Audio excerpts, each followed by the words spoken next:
I'm Louise Levy. I'm speaking to you on behalf of Education Mutual today.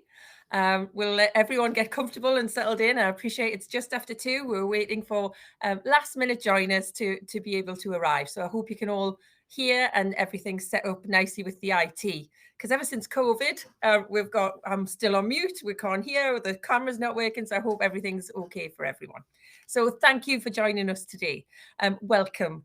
Thank you for taking the time out of your diaries on a hectic day for your own CPD. I hope truly that you will not only get something out of it, but also enjoy it and a bit of therapy. I've got a cup of coffee here, and I think I joked last year that at least we've got a hot cup of coffee. And actually, I think it's probably last year, the last time I got one. So I'm a bit excited about that. This is the second event I've now hosted based on the annual research conducted for our profession. And honestly, I'm so proud to be able to do that. We've had about 80 people register for attendance. So I really hope that they've been able to get away from their desks to join or sit somewhere in a cupboard and hide from distractions so that they could do it. The webinar will be released afterwards, just as last year's was. And it'll also go with the Mental Health and Wellbeing of School Business Leaders Index 2024. So I'm delighted to have a panel here, some familiar faces, I'm sure, to some of you, and just as support, because ultimately it's support for everyone. So if it's all right, I'll go around my celebrity squares and just ask them to introduce themselves briefly about who they are, tell us a little bit about them, and then we'll get into the report. So, Angela, I can see you first on my screen. Welcome. Hi, good afternoon. Yeah, my name is Angela Ogden. I'm the business leader at St Damian's, which is a secondary school in the northwest of England. I've been in education since 1997, quite a long time. Through that, I've built up experience, but also qualifications as well, and lead a team here, as well as supporting another school within another authority, and I'm also a governor on 2 school panels. Thank you. That's what happens when you come into education, isn't it? You have a passion for it and you end up being spread between lots of schools for the benefit of the children. So nice to meet you. Thank you. Thank you, Debbie, Louise. you're second in my celebrity squares. Hi, Louise. Thank you. My name's Debbie Beezer. I am the head of business operations for the Leaf Trust. We're a new academies trust that opened in September September just gone, of 13 primary schools. Before that, I was the school business leader of a primary school, one of those in the trust, since 2001, for 22 years. So I bring sort of maintained experience, and now I'm starting to learn the academy side of things. And I'm also the chair and founder of the South Gloucestershire School Business Leaders Group. So that's a network in South Gloucestershire for any business professionals that want to join us. Thank you. I don't think across the country we could be very, very much further away than we actually are. Thank you. And Kenneth. Hi everyone, my name is Kenneth Gowdy. I'm a policy lead in the School Business Professional Strategy Policy team in ESFA. So our team is focused on the first of the 3 aims in our June 2022 SRM strategy, which is for every school and academy trust to be led by those with the skills, knowledge and capacity to achieve excellent school resource management. An important part of this is what we call culture, and this is about helping schools and trusts to build a rewarding, positive and inclusive workplace for SBPs alongside other staff, teachers and leaders. And so part of this is raising awareness of your importance, but also learning about the issues that you're facing. And that's really why I'm here today, and why we're so interested in the SBL Wellbeing Index findings. Welcome, Kenneth. Hallelujah, I want to say to you. I know your title is a bit of a mouthful, and the things that you're looking at is also, a massive piece of work. But the very fact that we've got someone from the DFE here, that they are listening, that they are wanting to work with the profession, like I say, hallelujah. So you're very welcome too. And I'm So very happy to thanks, be here. everyone. And just for those of you that don't know me, I'm Louise Levy. I'm Chief Operating Officer in the Northeast of Bishop Wilkinson Catholic Education Trust. We have 47 schools, and that was dictated to by our Catholic diocese. We have been a family of schools since 2019. And oh, there's the lights gone off. That's our money saving operations, Kenneth, just to let you know. So ultimately, we have primary, we have secondary, middle, first. We serve 4 local authorities, and we have 16,000 pupils and 2,000 staff. And that's probably why I don't sleep very much at night. But ultimately, what a privilege to be in that position. And I sincerely mean that. And now we're becoming a well-established family of schools, and that is something that's very, very dear to me. It is very much like a family. Yes, we are a business, we are a huge organization, but we pride ourselves in being a family of schools and doing our utmost for both the pupils and the staff. And I mentioned last year, and I'll say it again, nothing has changed with regards to how we feel about our school business leaders and the services of our central essential services team. That's what we are called. We continue to be called that. We continue to have essential services that we provide to the schools. So we're not a top slice team or whatever. We are essential services. So ultimately, that's how important we think this profession is. And for those of you who do know me, I embarked with Education Mutual at its very beginnings, from literally a conversation with our head teacher at the time of one secondary school, and a number of other heads in this area, together with Les and Holly from Education Mutual. And we wanted to do something where we made a difference, and we helped the education sector to save money and get a better service in staff absence protection. What I'm delighted that we have been able to do are things like today, things like the research project, because ultimately the only way we can best serve schools is to make sure that the people within our schools are happy, are competent, are confident. And what we're going to talk about today is how we try and make that better. And some things that work in our schools, I'm not saying they're going to work everywhere, but we can just give you hints and tips. And that's what we found last year, that people were grateful for that, for having the opportunity of actually sitting down and speaking to other people, hearing their experiences. And I suppose I told you about how many staff and pupils we serve and families, because ultimately, I thought when we were first coming to this journey that, I'll have seen it all. We've got 2,000 staff. We can't, we'll have seen everything by now. We'll have seen all of the pupils and all of the quirks, the irritations, all of it. But I have to say that not a week goes by that a new one doesn't come out. So, Kenneth, I think one thing that you will go away from today is just how new things keep coming into our profession, for us to have to handle like that with no train, and that's the bit. And it's just because of people's experience, of goodwill, of resilience, of the teamwork that goes on in schools that we're able to do that. So lovely to have you all here. When I talk about therapy, I actually mean it. The way that I go, when I go to conferences, I start the day generally in a bit of a decline, because you've come out, you've made the reasons to come out, you're wanting CPD, you want to hear from some speakers, but actually they start by telling us all of the difficult things that are going on in education. So from the minute you rock up, they say, oh, well, we know what it's like with this, we know what you're having to face. But actually, what we should start with is what drives us is our ambition for our children in education and all others in the schools, whether it's our children, whether it's anybody's children. That's what drives us here. And it is, as I don't apologize for being cheesy, it's about improving the life chances of children, no matter what community they are in, no matter where they come from. I'm delighted to say one of our most deprived schools in this area, where it's a fairly new head teacher, but who has got the right ambition for every child. They speak 43 languages in their primary school. They have just managed to get an outstanding. It is possible with the right mindset, the right ambition for children. So we know the doom and gloom, but there's also so many good things.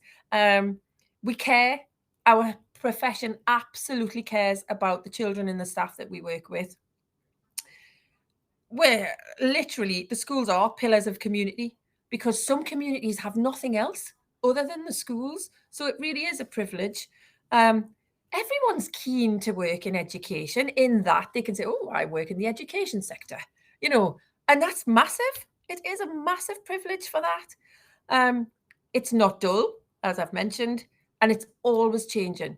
So you will never, ever, you know, sit and think, well, from this year to last, everything has stayed the same. It might be nice just now and again if something could stay the same, but nothing ever does in education. But it you know, that's one of the thriving aspects of it. So yes, you know, I'm going to whistle stop through the last year since I did chat to you last.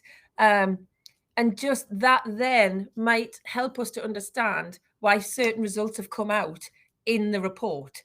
But ultimately, you know, we must remember why we want to be part of education in the first place, because it's the children's smiling faces that I think just get us all through.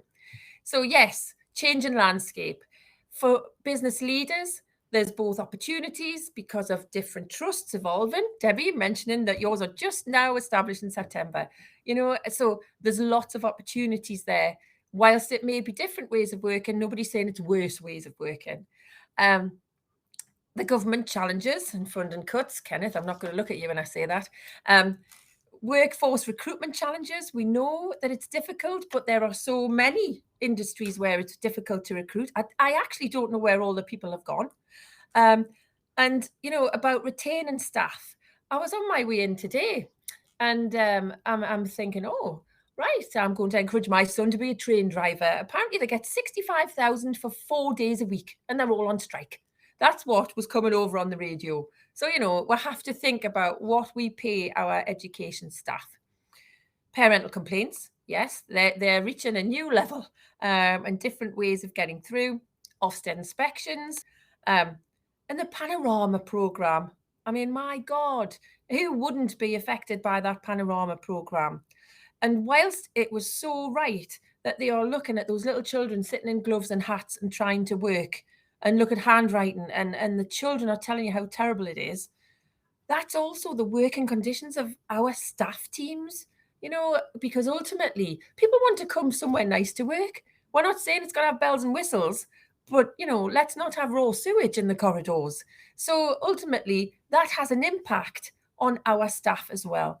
So all of the good things, a number of the bad that have actually just come up in the last year since we spoke, and the one I can't not mention, but I have to do it in a voice which just says to me, rack, because we've got 3 schools with rack. Kenneth, it has not gone away. I can answer a full questionnaire about rack if you've got time after this. You know, we've got 3 schools affected by it. It's absolutely mind-numbing what they are having to do every day. But because of the business leaders and the school operations staff, that's how we can manage to hear one day that we're shutting schools and 2 days later have them up and running somewhere else. You know, it's just incredible of what we can do as a group of people.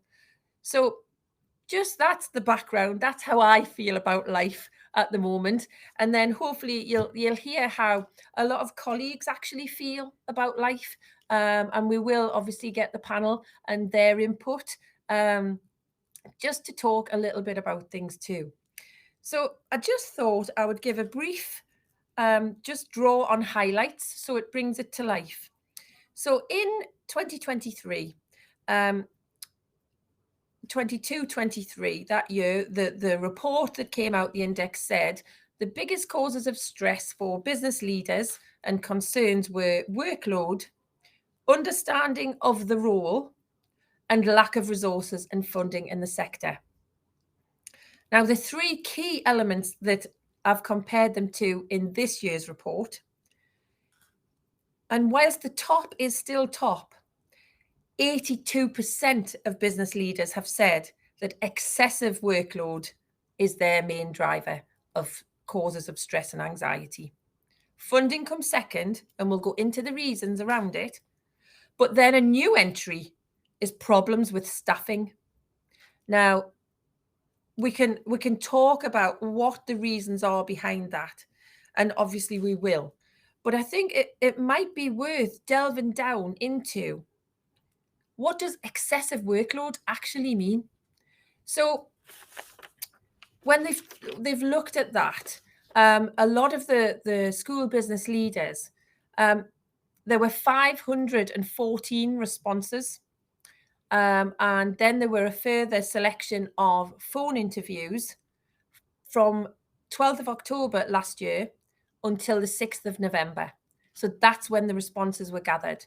So nowhere near Christmas. We had a half-term overlap. So people weren't stressed in that they were getting to the end of a term and that's when they were asked the information.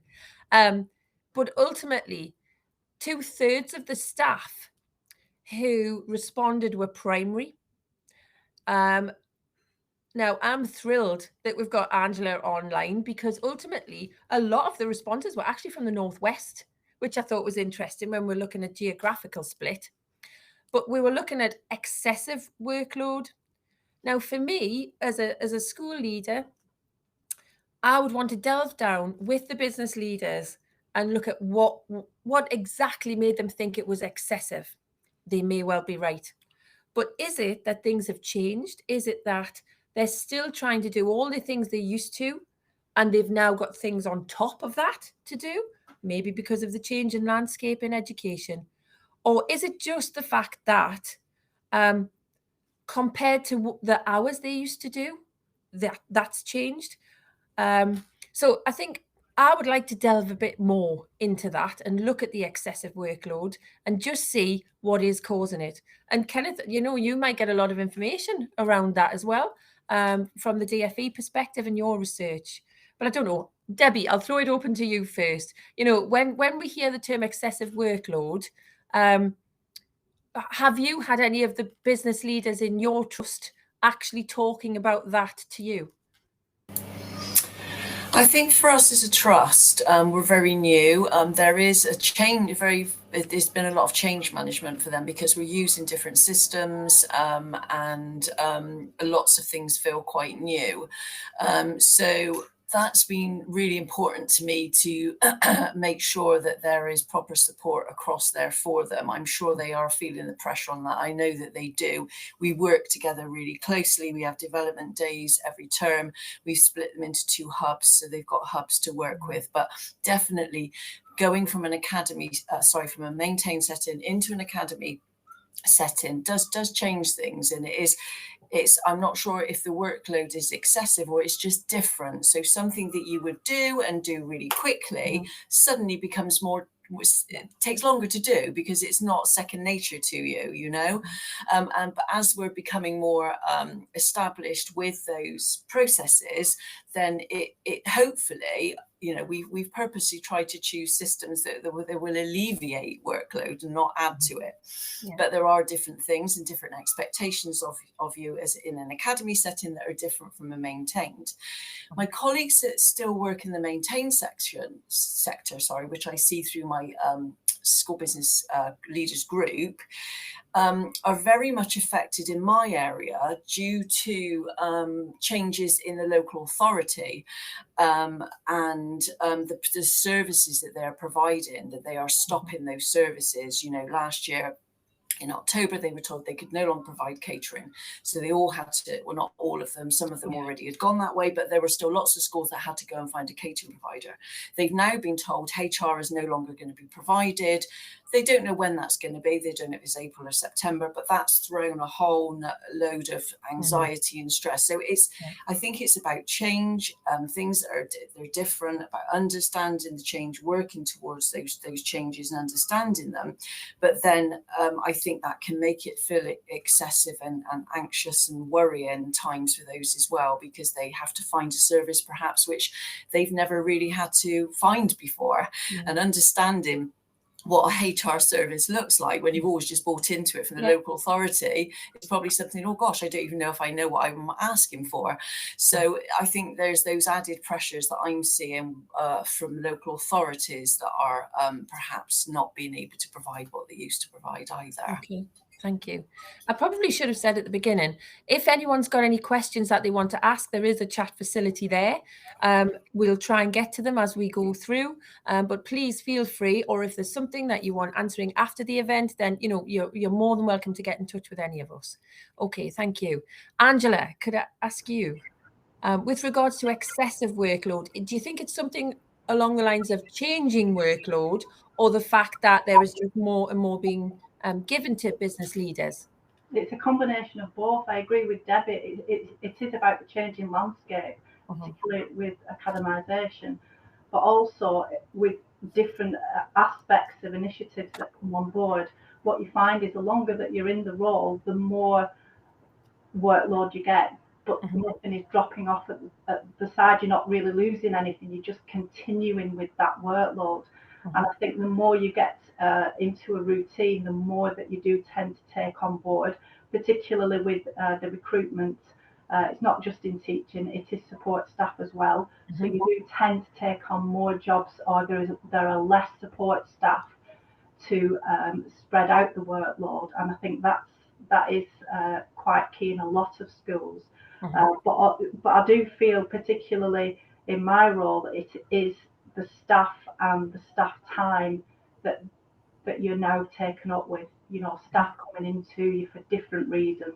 And I think it's because more people have a voice in that, want to talk about things, and that is what continues, doesn't alleviate, and that makes your other workload just pile up.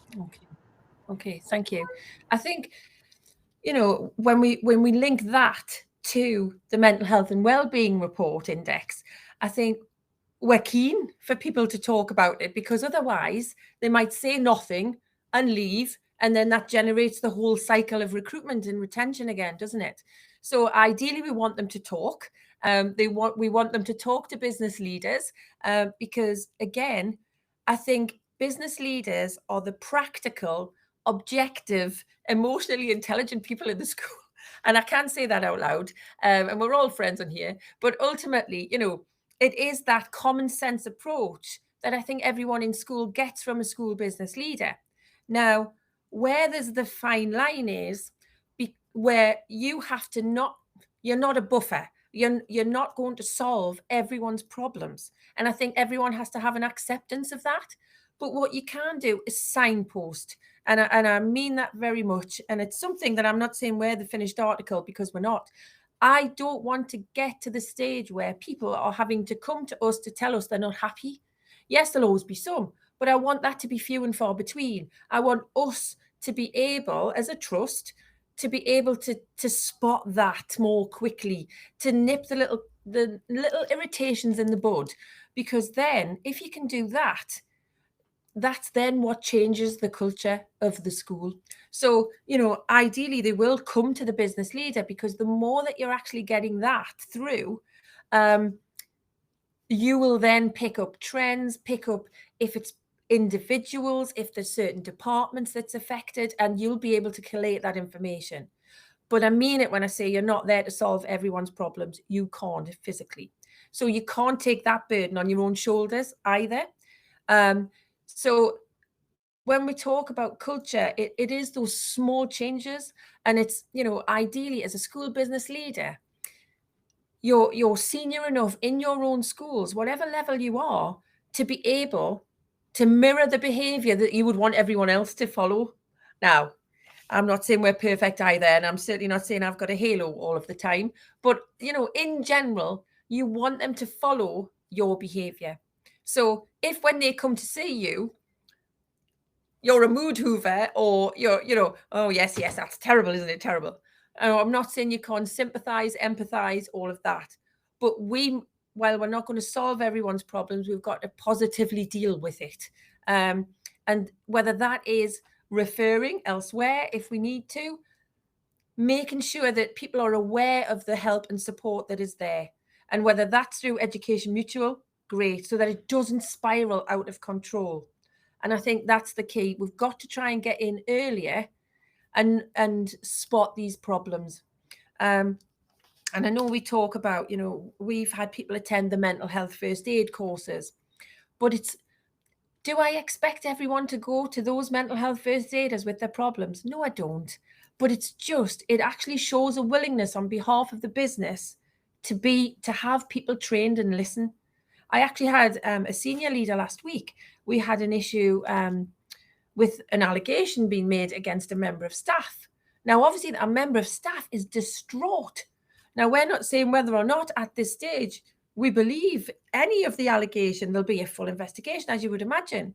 But ultimately, the person that she was referred to as her contact is mentally health first aid trained, just so that they're aware of how to deal with the different emotions.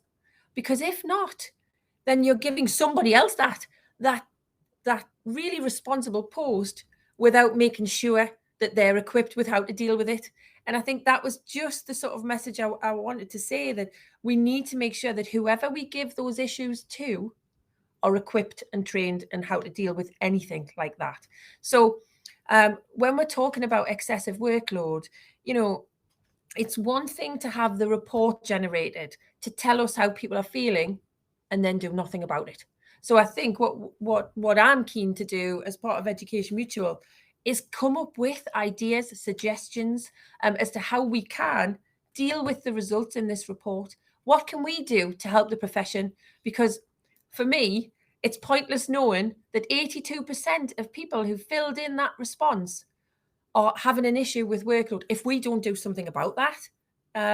So we'll try and do what we can. So thank you for that. I know in the report, it was also mentioned about cross-school roles. So Debbie, again, that comes to the likes of you and I and a number of our school business leaders, because they're working across different schools. And in some ways, that's great opportunities for them. I mean, absolutely brilliant. You know, they're promotional opportunities, because obviously you have good people doing that because you want to replicate and mirror their behavior in a number of schools. But we absolutely appreciate it brings with it difficulties. There's still only the same number of hours in the day. But it's how you then create the opportunities by looking at workload and who does what. And it's whether in the same way as you know, we were thrust together as 47 schools, whether you've got people in the schools equipped enough to actually look at workload and assess what could be done elsewhere, what could be done by somebody else, or is everything just going into this deep hole of school business leader? So it's that sort of thing that, you know, there will be people who we will be able to help and support with that. I don't know, Debbie, if that's how you found things, that it was just literally, if something doesn't fit a little pigeonhole, it just comes to the business leader. Yes, absolutely. Yeah. And I think communication is key. And I think it's so important that everybody feels they've got a voice and they've got a safe pair of ears, or they've just got we must try so hard to create a workplace where it's okay to not be okay, because sometimes it's the same for all of us. There will be times when we're not okay, but that also there is a safe workplace, and that we can say, do you know what, I'm feeling really overwhelmed with all of this I have to do at the moment.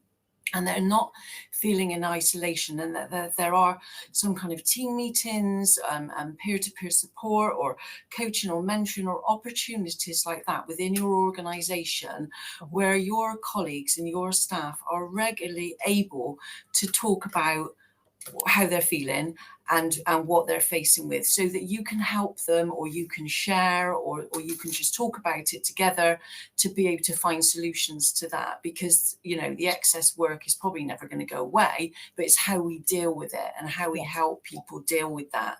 And I think that's what's absolutely key in any organisation, really. Thank you. I think as well, across all of the sector, I think there's an issue with staff absence. We're hearing that, and obviously, you know, with Education Mutual, I'm seeing it too. And it's when there's staff absent, obviously you're concerned for the staff member, but you're also concerned for the staff who are still there, having to pick up the pieces and arranging that cover. And that came through very clearly in the report, that actually those arranging cover are some of the most stressed people in the whole profession, and that is a really tough job to do. So when we're looking at absence, you know, there is a lot of work that can be done in-house to try and drive down staff absence. And it's whether I know when we had obviously a whole host of schools join us, the head teachers would say, oh, we haven't got a problem with staff absence. All right, okay. But I still want you to take staff absence protection because you just never know.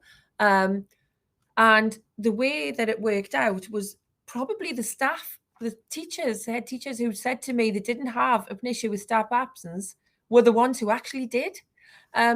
We've gone down the route of trying to not make it a scary process, but we've put together all of the 4 different local authority absence and attendance policies. So we had to look at how we thought it would work best for our trust, because they were all different. And I think that was an interesting piece of work that we did when we were working with HR. Different trigger points, different levels of support and lack of in some of the local authority policies. So as a trust, I do, you know, try and pride ourselves that we have a robust absence management policy and attendance policy, because the people you want in your schools are the people who are there every day, know the staff, know the children, know the routines, know the behaviour. And ultimately, if they are off, it also then spirals into, oh, well, someone coming in to supply, they're difficult to get. But actually, when we do get them, they don't know about our behaviour policy, or they don't know our MIS system or whatever. So it then just spirals into bigger headaches. So when we're talking about looking after the well-being of all staff, that will then manifest itself into having better attendance levels. I have no doubt about that. And what we can see is by following this more robust attendance policy, which hasn't long been launched, the staff actually feel valued. Because what used to happen in some of the schools, and you can tell me, ladies, if this was similar to your experience, a head teacher might have someone come back to work after a couple of days, see them in the corridor. Oh, are you feeling all right now? Oh, yes, great, thanks. You know, they're friends. That's great. And then that's it. And then in a few weeks' time, they might be off again. Oh, same thing happens. There's nothing documented. There's nothing prepared. There's nothing, even if it's just with a cup of coffee and a sit down for 2 minutes, there is no investment in that person whatsoever. They might not want the investment, to be fair, but actually there isn't any. And ultimately, I think by doing that, the person feels like not only have they been missed, but they can catch up on what they've missed. But also there's that little delve into what was the problem? Can we help? Is there something I need to help about? Because in sometimes you just get that little snippet that then starts to grow and unravel when you pull a thread. And I think if you can do that early, it's really, really important. You wouldn't have got that from your, oh, are you feeling all right now? Yes, I just had a sniffle in the corridor. So I think that would be one of my best tips to anybody. We are doing that now and we are seeing the difference that it's making, which then helps the school budget because you're not paying for supply staff as well. And I know with the cover, with whatever absence provider you'll be covered for some of that, for some of the days or whatever, but it doesn't actually beat having the person there. And I think that then, because then that then affects the culture and the morale of the other staff. So it just builds a snowball. So we're trying to help look after the well-being of all staff by supporting those who are off, by making them feel valued when they come back, by letting them know that we will be monitoring and keeping a response, but also the other staff that something's being done about it. And when we got to a trigger point, we had one staff member at the very beginning say, "Oh, HR here. I thought it was just going to be the head." Well, actually, it shouldn't just be the head that you're talking to. It should hold that weight regardless.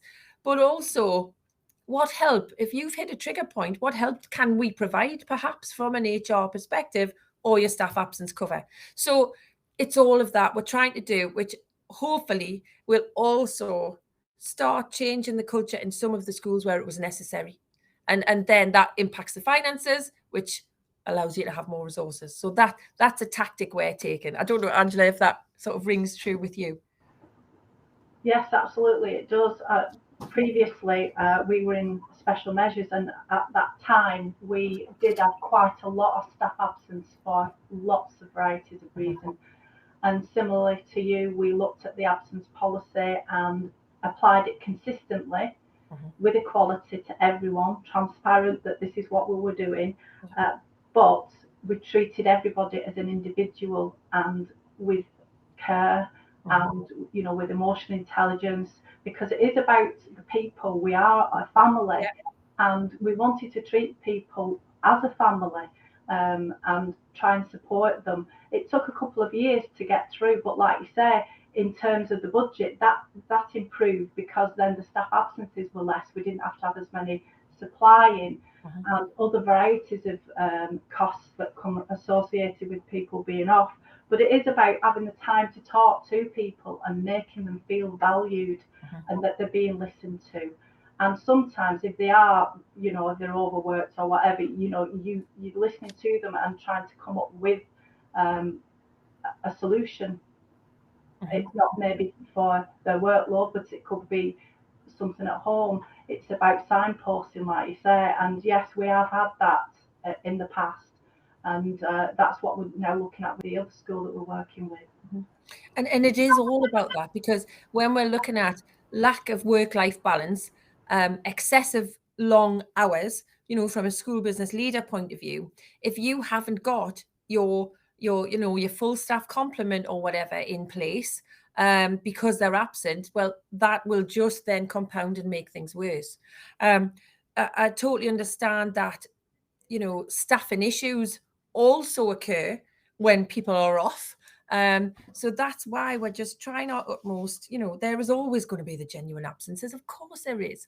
But ultimately, if it's just one little thing that we can try and put right, that then has a massive impact on somebody's mental health and well-being, because it could be that somebody has got something in just a small staff team that's driving them nuts.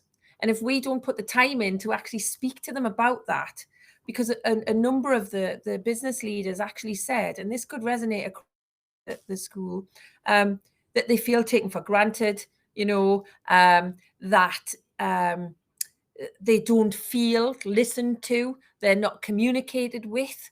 And if that's the case, hopefully even just that piece of work might make a difference, because you might then start the conversation, because nobody wants to go to the line manager's office and go, right, well, my mental health's not great and it's because of this, that, just out of the blue. But if you're having those frequent chats, not necessarily about absence, I think it is really important. So hopefully we'll be able to help. Debbie, I don't know how you feel about that. Oops.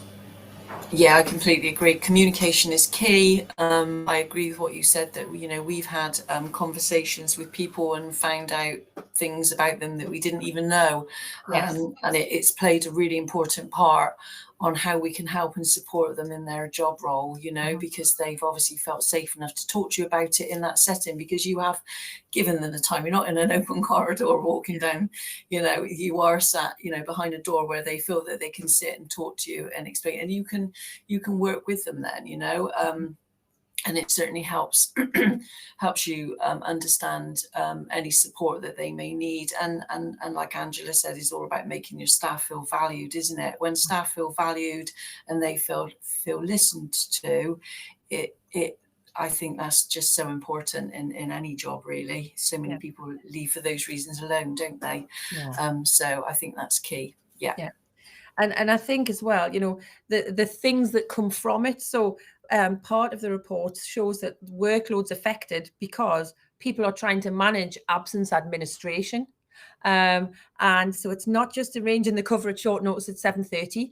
It's then having to do all of the, we use our system, so it's logging everything on there. It's then making sure the payroll is impacted, but if it needs to be changed, it's then you've got the concern for the person, but you've also got to fill the gaps. And I think if that then falls on the business leader, then it would be useful for the whole school and the leadership team to actually look at absence and see what they can do and just try. And then that also impacts positively on the mental health and well-being of the people in school.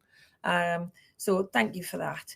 A lot of the talk was about long unpaid hours and leaders' expectations on the role. Now, I fully appreciate that during times of conversion, for example, you're doing the day job and then there's the treadmill of getting things through to conversion as well. And a lot of the industry have had that. But it's things like managing holiday projects. It's evening phone calls, texts, emails. It's starting earlier just to try and fit things in before everyone else comes in. Now, that is across the board, it seems. And, I think I did have a business leader say to me in quite a distraught state, my head teacher is emailing me at 1:00 in the morning. Okay. And I understand that this head teacher is an absolute workaholic. She has joined a school that's in disarray. And, she's wanting to do the best for those children. Her intentions are absolutely in the right place. But what I said to that business manager was, is she expecting a reply immediately from you? Is she demanding that you do this, that, and the other in an unrealistic time frame or not? And ultimately, they came back and said, no, actually, she's not saying. And I think they thought that I would go, well, that's terrible. She shouldn't be emailing you at that time. What I said to them was, I will have a conversation with her about her own well-being, because we as a trust, whilst we're trying to do our best for the children in that school that has been neglected before they joined us, that ultimately she can't do all of that because it's not going to do her or that school any good if she burns herself out. The good thing is she's not expecting those immediate replies. She said, I know, but I look before I go to bed and when I first get up in the morning so that I know what I've got to do. And I absolutely appreciate that. And that is probably the sentiment that absolutely everybody on this call thinks. But ultimately, we've got to be a bit stricter with ourselves for our own well-being as well. So if you haven't got that, I said, what I want to know is if that continues and if you keep getting unrealistic demands and pressures on time, please come and let me know. But if it's just that you are pressurizing yourself to reply straight away, that's something different and something we can do something about right now. And you just have to get out of that mindset of having to reply straight away. So I think, if she was being unreasonable, yes, I'd pick that up with her about the unreasonableness to this business leader or anyone in that school. We have picked up with her, please don't feel that pressure yourself either. But ultimately, there's things that we can do that we just need to say, hang on, we've got to get to grips with that ourselves. And I know, as I say, the type of people that we are, we're trying to do that, but sometimes we've got to help ourselves as well. I don't know, Debbie, do you want to comment on that or? Yeah, I would be worried about that person messaging at 1 in the morning. That would worry me. Yeah. I think we do have a responsibility to manage how we respond to things as well, but we do need a supportive employer as well. But I know myself when I've got into that scenario where you're constantly sort of reacting or responding to everything, and ultimately it can wear you down. And when it starts to wear you down, you become less resilient. And when you become less resilient, you become less effective, and you feel yourself. We all know it, don't we? We all know when we sat in work on those days, you say things, I haven't got anything done today, which is nonsense because you've worked all day, but you've not been able to stay focused because you're all over the place. And I think that there is some really there's some really interesting videos and all sorts of things you can watch out. There's a great video on TED Talks by a doctor that works in an ER room, and she talks about, you know, you imagine what it's like in an ER room and everything that comes through that door, and they have to constantly triage, and that was something that I learned from watching that, was to understand your priorities, because if everything's a priority, you'll never get anything done. You can't ever have more than 3 priorities, and you constantly need to keep triaging them and changing them. And that's, and as soon as you recognize yourself going off in different directions and not being where you need to be, you know that you're just letting things overplay in your mind. And I find if I say, right, I need to just stop, what actually is my priority? How is the sky going to fall in today if what I don't do? And I think it's that thing. And I just think, yeah, you can be looking at your emails before you go to work. You can be looking at your emails before you go to bed, but it's not a healthy thing to do. It's going to worry you in your sleep. It's going to play on your mind in your sleep. And also it can also affect your mood when you then turn up to work, because if you read something before you get to work, and it can affect how you feel. So I think it's really important to take control of that. And I think by taking control of that and understanding your priorities and really focusing on what they are, you actually become better at doing what you need to do in the hours that you've got, if that makes sense. And I don't mean that as a criticism of anyone, because I've been in that situation and continue to be in that situation occasionally as well. But I just try to recognize when I'm in that situation now and try to do something about it, you know, take hold of it. Yeah. Okay. Thank you. Angela.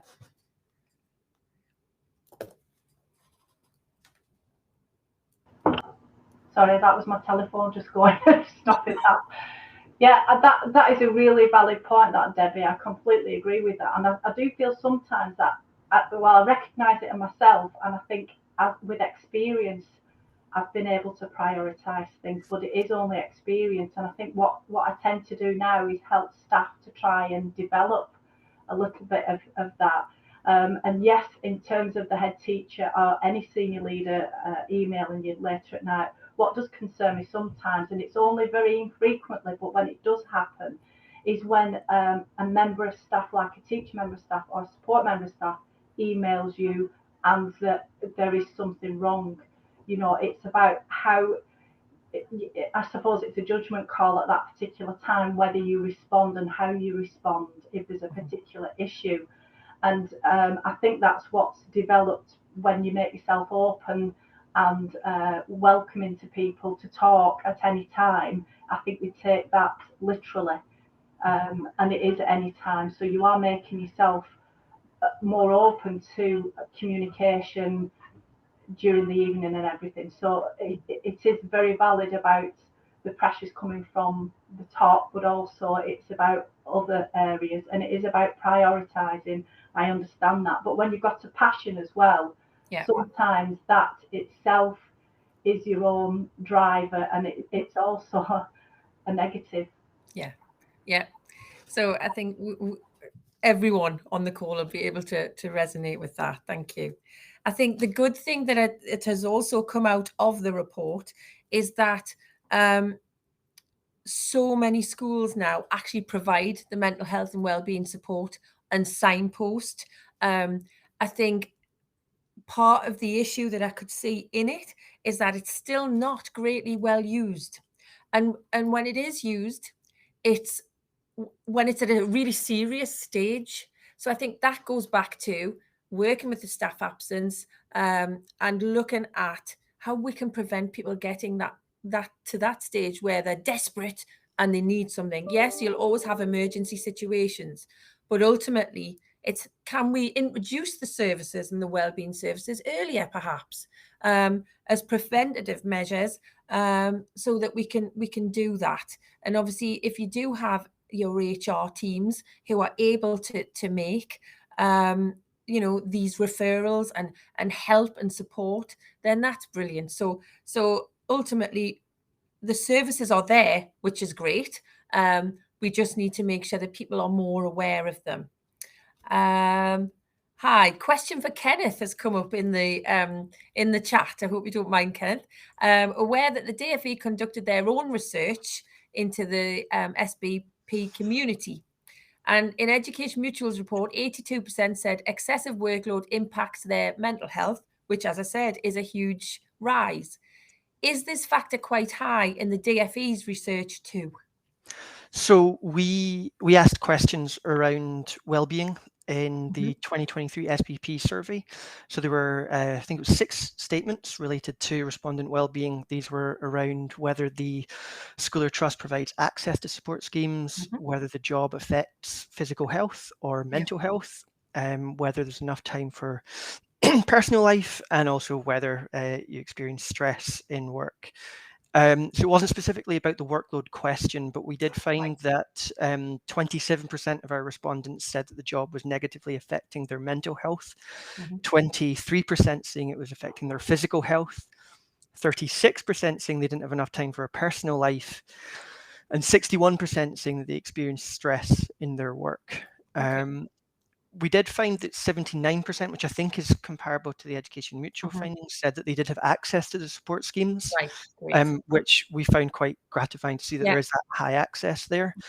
But I think overall, those numbers are a lot higher than anyone would like to see. And I think as well, you know, the respondents' ages that I could see from the report, 64% of them were between 49 and 59 years old, and 90% of them were female. So, you know, that just gives you a flavour of the respondents that we had. But I think, you know, when we're talking about that side of it now, Kenneth, I don't know what the DFE's proposals might be, again, from having that type of research conducted yourselves. But if that ties in exactly with what we're seeing here, then surely there must be a sort of task force or something that can look at what we can do to actually support in real life, in operational school business leaders. Because that, for me, as I say, the reports are one thing, it's what we do about it as a profession that we can help with. And I think a lot of that is also, you know, when I mentioned the age range, we have to make sure there's a succession plan in line. And we can only do that, you know, if school funds allow us to do that.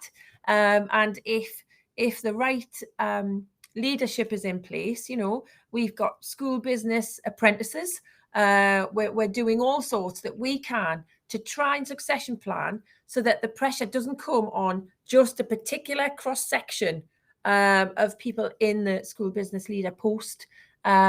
So it's I don't know if ladies, you're doing anything similar, but ultimately I think we need to really give practical findings now from those reports which say this is what we're going to try and do to look at workload, to try and reduce the workload and help you across the sector. In it might not be that it's taking things away, it just might be different ways of doing things. And I think, again, like Angela says, that comes with experience. So I don't know, Angela, does that sort of go back to what you were saying? Yeah, it does a little bit. And you've just touched on it there about succession planning, and that is key, I think, for the school business profession itself. Within school, I'm fortunate enough to have 2 people that are looking at, they are actually doing the DSBM and looking into the future of becoming business leaders, but it does take time, and it does take, you know, a lot of energy, particularly when you're showing somebody, teaching somebody, you know, as well as everything else. But you do have to have people that are quite willing to be able to do that. But succession planning, I do know there are a lot of business leaders who are, you know, 40 plus rather than the younger, and also the diversity of us. Yeah. And I think, you know, we are that particular age range, and because you do have to be practical, be experienced, jack and master of all trades, and you only get that, dare I say it, when you get to a certain age and you've been in life and you've experienced certain things. And also, I think we need to remember that we've got to get that passion and love in the younger generation as well, so that they're aspiring to be business leaders. Because if I'd known that this job was around when I was younger, I wouldn't have gone into the private sector. I would have wanted to do this. And I think we need to make more of not just talking to people within our sector about the role it's got to be outside of the sector as well. So we're attracting new blood, new ideas, who might be able to say, actually, why are you doing something that way? Can you not try that? And we might have a light bulb moment. So I think it's a lot of that as well that we need to look at. And Debbie, I'm conscious of the time. I don't know if you've got anything there to add, or...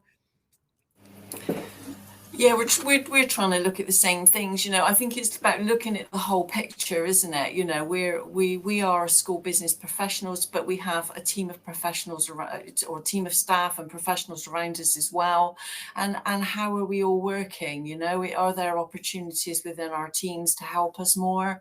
But do they need support to be able to help us more? Is understanding all of those resources that we have in our teams to see that we're playing, we're able to do the best that we can. But yeah, also understanding, are there other people out there that would really be interested in doing a job like this, and what would they need to be able to do a job like this? Are there apprenticeship opportunities? That's something we're looking at as a trust, and also encouraging people, if they want to step up and help out or try out things like that, to get to understand the role as well. I think all of that succession planning is really important to help people understand the role. We're all caretakers of this job. We don't own this job.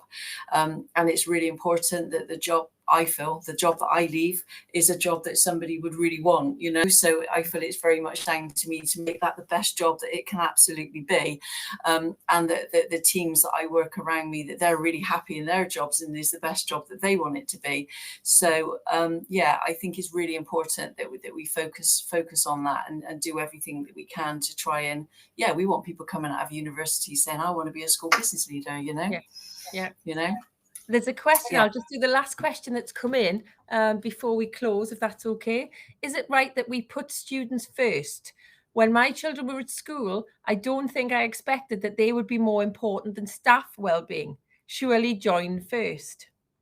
Well, it's to James. I don't think that we're saying that we put anybody first. What we're saying is we're trying to look after the well-being of all in schools.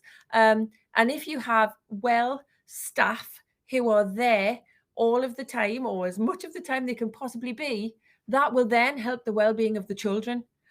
Because it's not that they're having to get used to strangers. It's not that they have then people who don't understand them or any needs that they may have.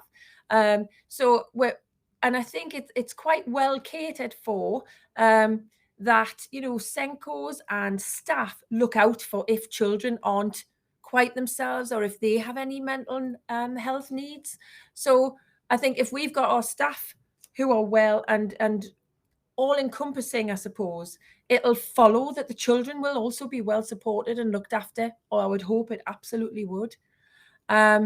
So ultimately, I think, you know, as far as today goes, the reports being published, you'll be able to see everything that's in there.